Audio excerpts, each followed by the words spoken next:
من الشیطان الرجیم بسم اللہ الرحمن الرحیم۔ پاک پیغمبر صلی اللہ علیہ وآلہ وسلم کے زمانے میں مدینے میں ایک یہودی رہتا تھا۔ تو پاک پیغمبر دوران سفر تھے تو اس یہودی نے پاک پیغمبر کا راستہ روکا اور راستہ روک کے کہتا ہے کہ اے محمد ابن عبداللہ، میں نے آپ سے 4 دینار لینے ہیں، جب تک آپ 4 دینار مجھے ادا نہیں کریں گے میں آپ کو یہاں سے جانے نہیں دوں گا۔ تو پاک پیغمبر صلی اللہ علیہ وآلہ وسلم فرماتے ہیں کہ اس وقت میرے پاس وہ 4 دینار نہیں ہیں۔ تو وہ شخص کہتا ہے اگر 4 دینار نہیں ہیں تو میں بھی آپ کو یہاں سے جانے نہیں دوں گا۔ اس پر صحابہ برہم ہونے لگے، غضبناک ہونے لگے۔ تو پاک پیغمبر نے فرمایا کہ اے میرے صحابہ، تم خاموش ہو جاؤ، یہ شخص جو چاہتا ہے اسے کرنے دیں۔ تو پاک پیغمبر اس یہودی کے ساتھ اسی درخت کے نیچے بیٹھ گئے۔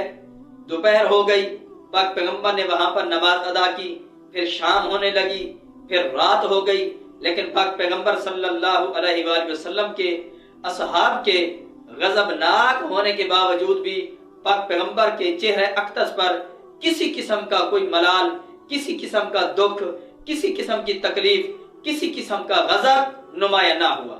تو وہ شخص حیران ہوتا رہا۔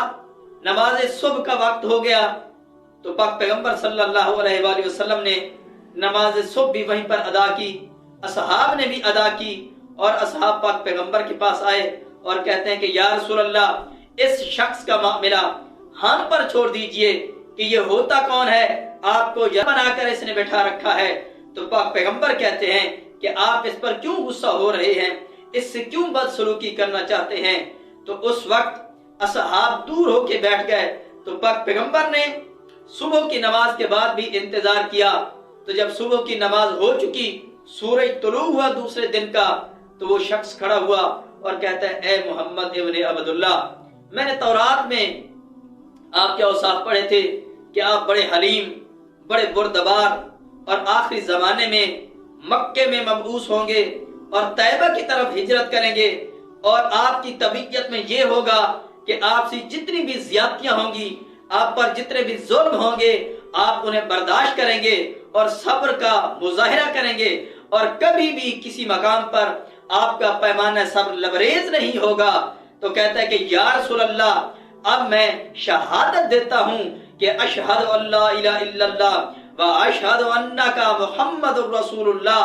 یا رسول اللہ، میں گواہی دیتا ہوں کہ اللہ کے سوا کوئی معبود نہیں، اور آپ اللہ کے برحق پیغمبر ہیں، کہ اللہ رب العزت نے آپ کو اتنی حلم والی طبیعت عطا کی ہے۔ تو دعا ہے کہ رب العزت ہمیں بھی سیرت مصطفیٰ پر چلنے اور محمد مصطفیٰ سے محبت کرنے کی توفیق عطا فرمائے۔ وما علینا الا البلاغ۔